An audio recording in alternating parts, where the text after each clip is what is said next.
நாங்க இதோட அவுட்புட் வந்து இவ்வளவு கொஞ்சம் எக்ஸலண்டா எங்களால அதை டெலிவர் பண்ண முடிஞ்சதுக்கு முழுக்க காரணம் எங்களோட டெக்னிக்கல் டீம் தான். ஸ்டார்டிங் வித் சுந்தர் ராமகிருஷ்ணன், அவர் தான் இந்த படத்தோட கேமராமேன். இந்த படத்துல ஒரு முக்கியமான பில்லர் அவரு நாங்க கொடுத்த லிமிடேஷன்ஸ்க்கும் அவர் கேட்ட எக்யூப்மெண்ட்ஸ்ல பாதி தான் நாங்க கொடுப்போம், லைட்ஸ் பாதி தான் கொடுப்போம். என்ன கொடுத்தாலுமே அதுல ஒரு பிரில்லியண்டான அவுட்புட் வந்து அவர் நமக்கு இங்க கொடுத்திருக்காரு. அடுத்தது வந்து அஞ்சனா, இவங்க கிட்ட நாங்க போகும்போது எங்களுக்கு சாங்குக்கு ஐடியாவே இல்லை. நாங்க வெறும் பேக்ரவுண்ட் ஸ்கோர் மட்டும் போடுங்க, இதுதான் பட்ஜெட். அதுக்கே ரொம்ப கம்மியான பட்ஜெட் தான் போனோம். ஆனா இவங்க ப்ராஜெக்டை ஓன் பண்ணி இவங்க இன்ஷார்ட் ஒரு 5 சாங்குமே படத்துல ஒரு நல்ல எலிவேஷனை தான் கொடுத்தது. ஸோ அது ஒரு பக்காவா கிரியேட் பண்ணாங்க. அதே மாதிரி தான் நாகூரானும் நான் சொல்லுவேன். ஏன்னா அவர் பேக் டு பேக் கமிட்மெண்ட்ஸ்ல இருந்தாரு. நாங்க அவர்கிட்ட போனப்போ ரொம்ப கம்மியான பட்ஜெட் தான் கொடுத்தோம். அதுக்கு என்ன சின்சியாரிட்டி அவர் கொடுத்தாரோ அந்த படங்களுக்கெல்லாம், பெரிய படங்களுக்கெல்லாம். ஆனா இது ஒரு ஃபார் எக்ஸ்ட்ரீம் இருக்கும், நாங்க கொடுக்குற பட்ஜெட்டும் அங்க அவர் வாங்குறதும். பட் அதுக்கு என்ன ஜெனுவினிட்டி, என்ன எஃபர்ட் போட்டாரோ அதே எஃபர்ட் வந்து எங்க படத்துக்கும் போட்டாரு. ஸோ டெக்னிக்கல் டீம், நாகூரானுக்கு மட்டும் இல்ல, entire technical team, we are so grateful sir. உண்மையிலே எல்லா டெக்னிக்கல் இருக்கவங்க எல்லாரும் all the technicians have worked well sir. Yes sir. Thank you sir. கதையோட டிராவல் பண்ற படம் பார்த்து ரொம்ப வருஷங்கள் ஆச்சு. ஆமா சார். என்ன inspiration at times KB sir படம் பார்க்குற ஒரு ஃபீலிங் கிடைச்சது, அந்த இன்டெலிஜென்ஸ் சார். நாங்க வந்து ஆக்சுவலி ஒரு டீம் சார். இந்த டீம்ல வந்து நாங்க எங்களோட ஒரு சின்ன ஒரு ஸ்ட்ராங் ஏரியா அப்படின்றது கண்டென்ட். நாங்க நிறைய கண்டென்ட்ஸ் வச்சிருக்கோம். இன்ஃபேக்ட் இந்த கதையை வந்து நானும் என் ஃப்ரெண்டு ஸ்ரீனிவாசன் நாங்க சேர்ந்துதான் நாம வந்து எழுதுறோம். ஸோ இதுல வந்து நாங்க அது மட்டும் இல்ல, நாகராஜ் இருக்காரு, வைடர் டீம் வினோத் இருக்கான். நாங்கெல்லாம் வந்து கதைகளை டிஸ்கஸ் பண்ணிக்கிட்டே இருப்போம். நிறைய கண்டென்ட்ஸ் இருக்கு. இன்ஃபேக்ட் இது வந்து ஒரு ஷார்ட் ஃபிலிம் ஐடியாவா இருந்தது இனிஷியலா, சம்வேர் இன் 2014 or 2013. ஸோ அந்த டைம்ல இருந்து ஃபைனலா நாங்க வந்து நிறைய ஷார்ட் ஃபிலிம்ஸ் எடுத்திருக்கோம். இண்டிபெண்டா ஒரு படம் எடுக்கலாம் அப்படின்னு டிசைட் பண்ணப்போ எல்லாம் ஒன்னா உட்காந்து பிரெயின் ஸ்டார்ம் பண்ணோம், என்ன எடுக்கலாம் அப்படின்னு சொல்லிட்டு. சரி, ரொம்ப கமர்ஷியலா போகாம இந்த ப்ராசஸை நம்ம ஃபர்ஸ்ட் கத்துப்போம். அதுக்காக இந்த மாதிரி நாங்க ஃபைனலா இங்க வச்சிருந்த லாட்ல இந்த லாட் எடுத்து அதை டெவலப் பண்ணோம் சார்.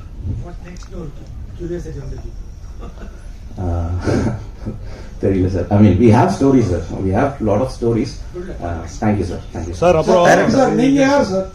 ஏன்னா ரொம்ப பிரமாதமா ஒரு படம் கொடுத்திருக்கீங்க. நீங்க நேரடியா சினிமாவுக்கு வந்தீங்களா இல்ல யார்ட்டையாவது ஐஸ்டெக்டா அந்த மாதிரி இருந்தது? சார் நான் வந்து பிரம்மா சாரோட அவரோட அசிஸ்ட் பண்ணியிருக்கேன் சார். அவரோட ரைட்டிங் டீம்ல இருந்திருக்கேன். நான் கார்பரேட்ல ஒர்க் பண்ணேன். நான் ஃபோர்ட்ல வந்து க்ளோஸ் டு 15 years என்னோட எக்ஸ்பீரியன்ஸ். நான் அங்கே ஒர்க் பண்ணதுனால நான் போய் ஃபீல்ட்ல ஒர்க் பண்ண முடியல. பட் பிரம்மா சாரோட கைடன்ஸ் வந்து எனக்கு நிறைய இருந்திருக்கு, இந்த ஸ்டோரியில இருந்தும் எல்லாத்துலயும். அதே மாதிரி ஃப்ரெண்ட்ஸ் சர்க்கிள் நாங்கெல்லாம் வந்து நிறைய டிஸ்கஸ் பண்ணி ஷார்ட் ஃபிலிம்ஸ் நிறைய எடுத்தோம். அதில் நிறைய தப்பு பண்ணோம். அப்படி எடுத்து கத்துக்கிட்டு இந்த ஸ்டேஜுக்கு வந்திருக்கும். இப்போ 25 லட்சம் பெருமையா சொன்னீங்க, ரொம்ப பெருமையா இருக்குது. ஆனா இன்னும் கொஞ்சம் லட்சங்களை போட்டு கொஞ்சம், ஏன்னா இப்ப இந்த படத்துல வந்து ராமசாமி சார், டெல்லி கணேஷ் சார், அதுக்கப்புறம் சாய் தீனா, இவங்க தான் தெரிஞ்சவங்களா இருக்காங்க. இந்த காயத்ரி இவங்க தான் தெரிஞ்சவங்களா இருக்காங்க. இன்னும் கொஞ்சம் பண்ணியிருந்தீங்கன்னா இந்த படம் இன்னும் பெரிய ரீச் ஆயிருக்குமே. கண்டிப்பா சார். ஆனா இப்போ எங்களுக்கு எப்படி ஒரு ப்ரொடியூசர் கிட்ட போய் அப்ரோச் பண்ணோம், அவங்க எப்படி இது பண்ணுவாங்கன்னு எங்களுக்கு தெரியல. ஸோ எங்களுக்கு ஒரு சின்ன பிராண்ட் கிரியேட் பண்ணோன்றது இருந்தது. ஸோ அதுக்கு எங்களுக்கு ஒரு ப்ராடக்ட் ஒன்று இப்போ கொடுக்கணும் அப்படின்னு. இப்போ நாங்கள் ஒரு டீமா வந்து ஓகே ஓரளவுக்கு இவங்க டீசெண்டா ஒரு படம் பண்றாங்கன்னு ஒரு பிராண்ட் கிரியேட் பண்ணோம். ஸோ நெக்ஸ்ட் எங்களுக்கு அதுதான் சார். உங்களை ஆட்டோமேட்டிக்கா ப்ரொடியூசர் உங்களை தேடி வருவாங்க. Thank you அந்த அளவுக்கு பிரமாதமா இருக்கு சார். அப்புறம் இதுல நீட்டை பத்தி பேசிருக்கீங்க. ஆக்சுவலி இவருக்கு ஒரு பேக் ஸ்டோரி இருக்கு. என்னன்னா எங்க அப்பா வந்து மலையாளத்துல ஒரு பெரிய ஐக்கான், ஒரு பெரிய டைரக்டர், 20 படங்கள் பண்ணவர். ஆக்சுவலி அந்த அவங்க அப்பாவை பத்தி கதையை கேட்கும்போது அது ரொம்ப எமோஷனல் ஆகுது. அவருக்கு ஒரு இந்த படம் பண்றது வெறுமனே இயக்குனர் ஆகணும் அப்படிங்கிறது மட்டும் கோல் இல்லை, அதை நீங்களே சொல்லிருக்கீங்க. அவர் பேர் என்ன? எங்க அப்பாவோட அப்படி இல்லை சார். எங்க அப்பா பேரு கேஜி ராஜசேகர். ஒரு மலையாளத்துல வந்து ஒரு 20 படம் பண்ணியிருக்காரு. பட் அவர் கடைசி படம் ப்ரொடியூஸ் பண்ணாரு. ஸோ அதுல வந்து எங்களுக்கு நிறைய லாஸ் எல்லாம் வந்தது. ஸோ அதுக்காக நான் வந்து வேலைக்கு போக வேண்டியது இருந்தது. வேலை பண்ணோம், அந்த கடன்லாம் அடைச்சிட்டோம். இப்போ கையில கொஞ்சம் காசு இருந்தது. ஸோ அதனால எல்லாரும் காசு போட்டு படம் எடுத்தோம். சார் ஸ்டோரியில நீங்க ஃபுல்லா அந்த ஸ்டோரி உள்ள போற மாதிரி தான் இருக்கு.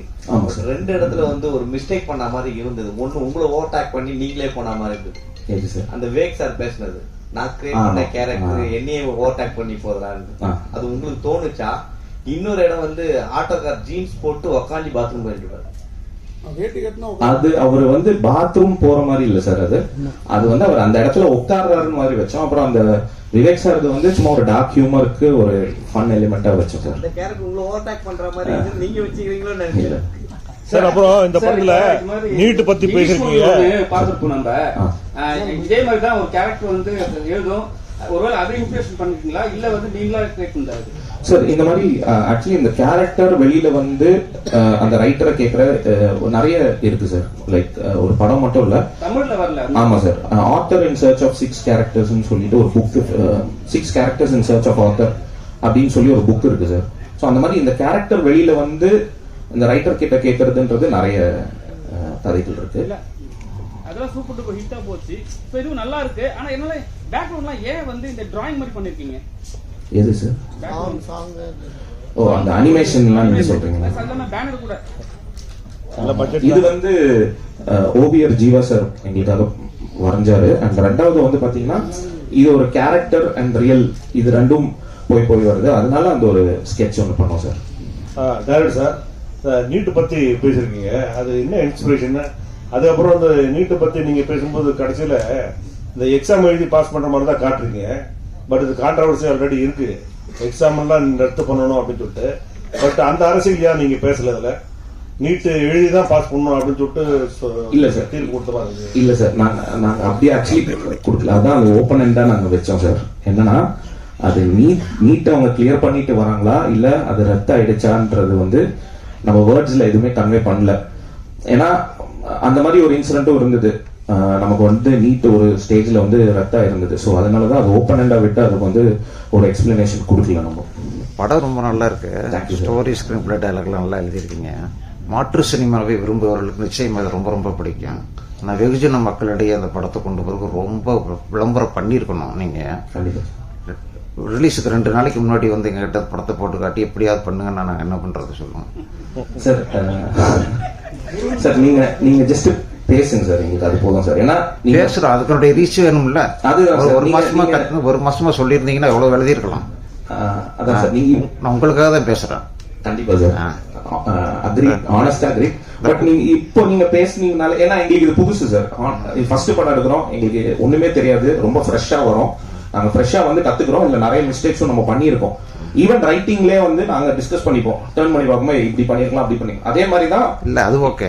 இதோட மார்க்கெட்டிங் ப்ராசஸ்லயும் மேபி நாங்க லேட்டா வந்திருக்கோம். மார்க்கெட்டிங் நீங்க செலவே பண்ணிருக்க கூட தேவையில்லை. அது சினிமாவில் இருக்கிற இளம் இயக்குநர்கள்ட்ட நீங்க கொடுத்துருந்து படத்தை பாருங்கன்னு சொல்லி அவங்களே ப்ரமோஷன் பண்ண வச்சிருக்கலாம். ரொம்ப ஈஸியா வந்திருக்கும். அது நம்ம கொஞ்சம் ட்ரை பண்ணோம் சார். நம்ம ஆக்சுவலி இந்த படம் முடிச்சு ஒரு 1 year வந்து புஷ் பண்ணிக்கிட்டே இருந்தோம். நம்ம நிறைய பேருக்கு போட்டு காமிச்சோம், இது கொஞ்சம் சப்போர்ட் பண்ணுங்க அப்படின்னு சொல்லிட்டு நிறைய பேருக்கு நம்ம அப்ரோச் பண்ணோம். அது நமக்கு நிறைய கிளிக் ஆகல. நிறைய பேர் வந்து ஆர்டிஸ்ட் வேல்யூ வேணும்னு சொல்லியிருந்தாங்க. அந்த மாதிரி பல ரீசன் சொல்லியிருந்தாங்க அவங்களுக்கு இதை வந்து கொண்டு போய் சேர்க்கறதுக்கு. பட் இந்த படம் இந்த வருடத்தையே ஒரு மிகச்சிறந்த முக்கியமான படங்கள்ல ஒன்று. தேங்க்யூ, வாழ்த்துக்கள். பற்றி சார், அந்த ஆசாரி வேலை தான் ஆசாரி தான் செய்யணும் குலக்கல்வி திட்டத்தை வற்புறுத்திருக்கீங்க. அப்படி இல்லை சார். இங்க வந்து நம்ம என்ன சொல்ல வரோம்னா, லைக் அந்த ஒரு ரெஸ்ட்ரிக்ஷன் இருக்கு. அதாவது இங்க வந்து அந்த ஒரு எழுத்தாளரோட மனநிலையில இருந்து நம்ம அந்த இதை பார்க்கிறோம். ஸோ இங்க அந்த ஒரு ரெஸ்ட்ரிக்ஷன் இருக்கு அப்படின்றது தான் நம்ம வந்து சொல்றோம். சூப்பர். படத்துக்கு ஜெயராம் எப்ப காட்சி கொடுத்தாரு? கிட்டத்தட்ட ஒரு 100 பேர் அதை சொல்லி, 100 இல்ல எல்லாருமே அதை சொல்லியிருக்காங்க. இவரை பாக்கிறதுக்கு ஜெயராம் மாதிரி இருக்காங்க. இவரு பதில் சொல்ல மினி ஜெயராம் வச்சிருங்க. மினி ஜெயராம்லாம் இல்ல, நடிப்புல நல்ல பெரிய ஜெயராம் அவரு. இதுக்கப்புறமா முருகன் மந்திரமும் ரேக்காவையும் வச்சு சார் பப்ளிசிட்டியில கொஞ்சம் கவனம் செலுத்தி. ஏன்னா முருகன் மந்திரம்லாம் வந்து சினிமாவில அவ்வளவு ஆராய்ச்சி பண்ணிருக்கிறாரு. இந்த படத்தை அவர் சப்போர்ட் பண்றப்ப இது நல்ல படங்கிறது எனக்கு புரிஞ்சுது. வாழ்த்துக்கள். நாங்க ஆக்சுவலி ரேகா மேடம் ஆகட்டும், முருகன் மந்திரம் சார், ராஜ்வேல் சார், இவங்க வீட்டுலாம் லேட்டா போனோம். நாங்க எங்க தப்பு தான், லேட்டா போனோம். அதனால இவங்க என்ன புஷ் பண்ண முடியுதோ பண்றாரு. இன்னொரு இம்பார்ட்டன்ட் விஷயம், நம்ம ராஜ்வேல் சார், அவரை பத்தி கண்டிப்பா சொல்லி ஆகணும். அவர் வந்து சார் கொஞ்சம் ஃப்ரண்ட்ல வாங்க சார். அவர் அபிவி படத்தோட கோ டைரக்டர். இவரு தான் வந்து எங்களுக்கு, ஏன்னா எங்களுக்கு இண்டஸ்ட்ரி எல்லாம் பெருசா தெரியாது, உள்ள டைரக்டர்ஸ் தெரியாது, யாருமே தெரியாது. இவரை நாங்க மீட் பண்றோம், இவர்கிட்ட நாங்க பேசுறோம். இவரு எங்களை கூப்பிட்டு போய் ஒரு அழகான இண்டஸ்ட்ரியை காட்டினாரு. என்னன்னா காலைல கால் பண்ணுவாரு, பிரதர் இன்னைக்கு நம்ம எங்க போறோம், யாரை பாக்குறோம், இந்த டைரக்டர் கிட்ட போய் காட்டுறோம், வாங்க போலாம் அப்படின்னு சொல்லிட்டு பைக் எடுத்துட்டு வந்து நாங்க 2 பேரும் பைக்ல கிட்டத்தட்ட நிறைய டைரக்டர்ஸ், நிறைய டெக்னீஷியன்ஸ் இவங்க கிட்டலாம் போய் நாங்க படம் காமிச்சிருக்கோம். ஸோ ஃபுல் கிரெடிட் வந்து ராஜ்வேல் சாருக்கு தான். இங்க அதேன் பாலா வந்திருக்கிறாரு, அவர் ஒரு வார்த்தை பேச சொல்லுங்க, ஏன்னா படம் பார்த்துருக்கிறாரு ஃபுல்லா. கண்டிப்பா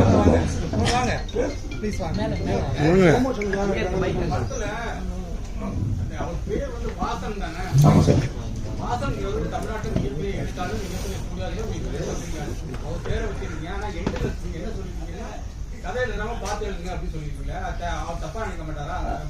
அப்படி இல்லை சார், என் ஃப்ரெண்டு பேரு ஸ்ரீனிவாசன்.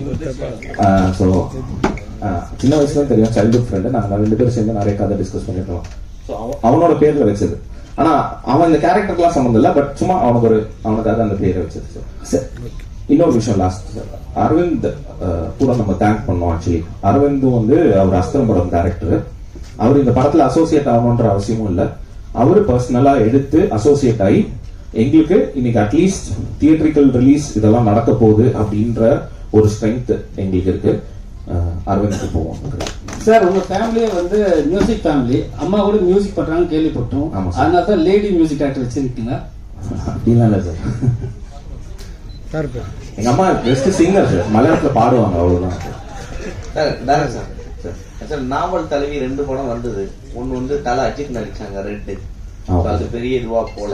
2வது அருள்கிரி சார் பண்ணாரு, அதுவும் நாவல் தலைவி தான் போகும்.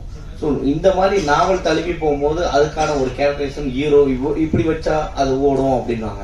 பட் இவரு அறிமுகமே இல்லாத ஒரு ரைட்டரை கொண்டு வந்து உள்ள அவர்கிட்ட நீங்க சொன்னீங்க நீங்க தான் ஹீரோ அப்படின்னுட்டு. அது நம்ம டிஸ்கஸ் பண்ணும்போதே இவர் நம்ம டீம் நம்மளோடய டிராவல் பண்ணுவாரு. நாங்க உட்காந்து மொட்டை மாடியில் உட்காந்து கதை பேசுறது இப்ப இல்ல, ஒரு 10 வருஷமா நாங்க அதுதான் பண்ணிட்டு இருந்தோம்.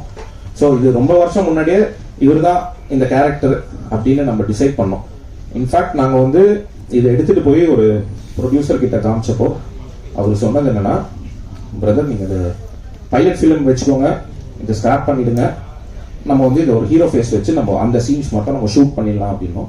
பட் நாங்க டீமா ஓகேவா இல்லை, அது வந்து ப்ரொடியூசர்ஸ்க்கு தான் வந்து தேங்க்ஸ் சொல்லணும், ராகுல் ஆகட்டும் எங்க ப்ரொடியூசர்ஸ். ஏன்னா அவங்க வந்து ஸ்டபனா இருந்தாங்க, நோ இது இப்படி நம்ம கமிட் பண்ணியிருக்கோம், இப்படிதான் நம்ம போவோம் அப்படின்னு. ஸோ நம்ம அதை டிசைட் பண்ணோம். ஏன்னா நாங்க ஒரு விஷயத்துல என்ன ஸ்ட்ராங்னா சார், எங்க டீம்ல எங்களால ஒரு நல்ல கதைகள் கொடுக்க முடியும்ன்ற நம்பிக்கை இருக்கு. ஸோ இந்த கதை இல்லைன்னா இன்னொரு கதை, அப்படிதான் நாங்க அந்த ப்ரொடியூசர் கிட்ட சொன்னோம், சார் இதை விடுங்க சார், நம்ம வேற கதை கேளுங்க, ஆனா இந்த கதையில இவர் தான் ஹீரோ அப்படின்னு சொல்லி நாங்க ஃபிக்ஸ் பண்ணோம். ஒருவேளை அவர் இல்லைன்னா எந்த நடிகரை போடலான்னு இருந்தீங்க? ஒருவேளை அவர் இல்லைன்னா, ஏன்னா இவர் நல்ல பிரமாதமா பண்ணிருக்காரு, பட் இவர் இல்லைன்னா யாரை போட்டுருக்கலாம்னு நினைக்கிறீங்க? எஸ்.ஜே. சூர்யா சார் போட்டுருக்கலாம், அப்புறம் குரு சோமசுந்தரம், அந்த மாதிரி நிறைய சார் ஆப்ஷன்ஸ் சார். உங்க அப்பாவே ஒரு ரைட்டர் டைரக்டர், நீங்க அவர் தெரிஞ்சுதான் இந்த கதையை எடுத்தீங்களோ? அவருக்கு பாத்திர படைப்பு ஏதாவது மாத்தணும்னு ஃபீல் பண்ணாரு அந்த மாதிரி? இல்ல சார், அவர் வந்து இந்த பக்கா முழுக்க கமர்ஷியல் ஸ்டைல்ல ஃபுல் ஃபைட் ஆக்ஷன் அந்த மாதிரி இருக்கிறவர் சார். அஜயன் பாலா எல்லோருக்கும் வணக்கம். நான் வந்து லாஸ்ட் வீக் இந்த படத்தை வந்து எனக்கு போட்டு காமிச்சாங்க. நான் என்ன பண்ணுவேன், இந்த எழுத்தாளர் ஒரு 20-30 எழுத்தாளர்கள் கூப்பிட்டு 4 ஃபிலிம்ஸ்ல காமிச்சாங்க. அன்னைக்கு நான் வந்து படத்தை பார்க்க முதல்ல ஒரு 15 நிமிஷம் நான் விட்டுட்டேன். நான் படம் பார்க்கும்போது ரொம்ப அருமையா இருந்தது. அந்த 15 நிமிஷம் பார்க்கறது தான் இன்னைக்கு வந்தேன். இன்னைக்கு இங்க திரையிடுறாங்கன்னு சொன்னாங்க, சரிட்டு வந்தேன். உங்களோட வந்து பாக்குறதுக்கு ஒரு வாய்ப்பு கிடைச்சது. உண்மையிலே எனக்கு இன்னொரு கியூரியாசிட்டி இருந்தது, இந்த படத்தை நம்ம பிரஸ் பீப்புள் இதை எப்படி எப்படி இதை பார்க்க போறாங்க அப்படின்னு. உண்மையிலே இந்த ஷோவோட ஹீரோ நீங்க தான். உண்மையிலே வந்து இதை அவ்வளோ அருமையா வந்து நீங்க எல்லாரும் ரசிச்சதும் இங்க வந்து நீங்க இன்டராக்ட் பண்ணதும் பார்க்கும்போது எனக்கு வந்து ஒரு நான் பத்திரிகையாளனாகவும் இருக்கேன், ஒரு படைப்பாளனாகவும் இருக்கேன், ஒரு ரசிகனாகவும் இருக்கும்போது ரொம்ப பெரிய நம்பிக்கை வருது. நீங்க எப்படிப்பட்ட பரிசோதனை படம் கூட தைரியம் பண்ணலாம், வந்து உங்ககிட்ட கொண்டு வந்ததுக்கப்புறம் நீங்க வந்து அதை தூக்கிட்டு போயிடுவீங்க அப்படின்னு உங்க மேல எனக்கு மிகப்பெரிய ஒரு நம்பிக்கை வருது. இந்த ஏன்னா இது எப்படி பார்ப்பீங்களோ, இதுல எந்த இது எப்படி நீங்க கொண்டு போவீங்களோ அச்சம் இருந்தது. அது எனக்கு இந்த நிமிஷத்துல வந்து தமிழ் சினிமாவுடைய வளர்ச்சியில நம்முடைய பத்திரிகையாளருடைய பங்கு மிகப்பெரிய பங்கு இருக்கு அப்படிங்கிறது இந்த படத்தோட திரையிடல கிடைச்ச வரவேற்பு மூலமாகவும் நமக்கு நிரூபணமாகுது. அதனால இதை நீங்க இவ்வளவுக்கோ நீங்க சிறப்பா இதை கொண்டு போறீங்களோ அவ்வளவுக்குள்ள தமிழ் சினிமா ஒரு இன்னும் பல ஆரோக்கியமான படைப்பாளிகளை, வித்தியாசமான படைப்பாளிகளை, வித்தியாசமான கதைகளை இருக்கக்கூடிய படைப்பாளிகளை கொண்டு வரும் அப்படிங்கிறதுல மாற்று சந்தேகங்களை. இந்த படத்துல ஒர்க் பண்ண அத்தனை பேருக்கும் எதுல என்ன துடிச்சுன்னா, இதுல ஒரு தன்னுடைய தான் நினைச்ச ஒரு கதையை, ஒரு வித்தியாசமான ஒரு கதையை, ஒரு வித்தியாசமான கதையா இந்த பட்ஜெட்டுக்குள்ள கன்விக்ஷனோட எந்த சமரசமும் இல்லாம ஒரு கதாநாயகனை போட்டு அவரை எடுக்கணும், அவர் வந்து ஒரு ஒரு 45-50 வயசுல இருக்கக்கூடிய ஒரு ஏஜ் இருக்கக்கூடிய ஒரு கேரக்டரை உருவாக்கி அது நடிக்கணும். அந்த அதை எடுத்து முழுசா நிறைவேற்றி முன்னாடி வந்து சக்சஸ்ஃபுல்லா இருக்கல. உண்மையிலே அந்த இயக்குனர் வந்து உண்மையிலே எல்லாரும் திரும்ப எல்லாரும் பாராட்டலாம். பங்கேற்ற அனைவருமே சிறப்பாக பண்ணிருக்கீங்க. நன்றி, வாழ்த்துக்கள். அஜயன், உங்க படம் எப்போ வருது? வாங்க வச்சுக்கிறோம். நாளைக்கும் பாக்குறேன். நாளைக்கும் குடும்பத்தில் சத்தியம் தேட்டர்ல இந்த மாதிரி படங்களை தொடர்ந்து நான் உங்களுக்கு நிறைய பேருக்கு தெரியும், நான் தொடர்ந்து ப்ரமோட் பண்றேன் அப்படின்னு சொல்லிட்டு உங்க கூட வந்து பார்த்தது எனக்கு பெரிய அது உங்களோட ரிசப்ஷனை பார்க்கும்போது எனக்கு உங்களே மிகப்பெரிய நம்பிக்கை வருது. நீ வருங்கால தமிழ் சினிமா வந்து மிகப்பெரிய அளவில் கொண்டு போவீங்க அப்படின்ற நம்பிக்கை வருது. தேங்க் பண்ணோம். அண்ட் மூரையா இவங்கெல்லாம் வந்து நாங்க தயக்கமா வந்து இவங்க கிட்ட போனோம், எங்க கிட்ட இருக்கிற பட்ஜெட்டை சொல்றதுக்காக. நாங்க அந்த பட்ஜெட்டை சொல்லியும் அவங்க வந்து எங்களை ரிசீவ் பண்ண விதமாகட்டும், எங்களுக்காக அவங்க நடிச்சு கொடுத்தது நாங்க வந்து we are so grateful. அப்புறம் இன்னொன்னு வந்து இவர் நம்ம ஃப்ரெண்டு கார்த்திக், இவர் தான் வந்து உடன்பால் டைரக்டர். அண்ட் இவருமே எங்களுக்கு பண்ண சப்போர்ட், இப்ப எங்களுக்கு பண்ணிட்டு இருக்கிற சப்போர்ட் அவருக்கு தெரியும், இதுதான் எங்க லிமிடேஷன். இப்ப இவர் வந்து இவரால என்ன புஷ் பண்ண முடியுது, யாரெல்லாம் கொண்டு வர முடியுது, இந்த படத்தை எங்கெல்லாம் கொண்டு போக முடியுதோ அத்தனையும் ட்ரை பண்ணிட்டு இருக்காங்க. ஸோ இது ஒரு டீம் சார். நாங்க இப்போ உங்ககிட்ட அதை ஆஃபர் பண்ணிட்டோம், நீங்க இதை பண்ணுங்க சார். அவார்டுகள்லாம் அமைச்சிருக்கீங்களா? அமைச்சிருக்கோம் சார். ஒரு 3-4 அவார்ட் நாங்க ரிசீவ் பண்ணியிருக்கோம் சார். இன்னும் மிச்சம்லாம் வெயிட்டிங் சார். வாழ்த்துக்கள் சார்.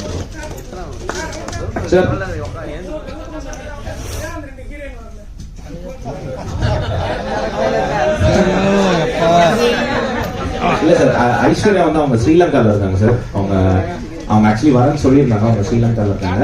காயத்ரி வந்து ஒரு ஷூட்ல மாட்டிட்டாங்க. ஸோ நாளைக்கு வரேன்னு சொல்லி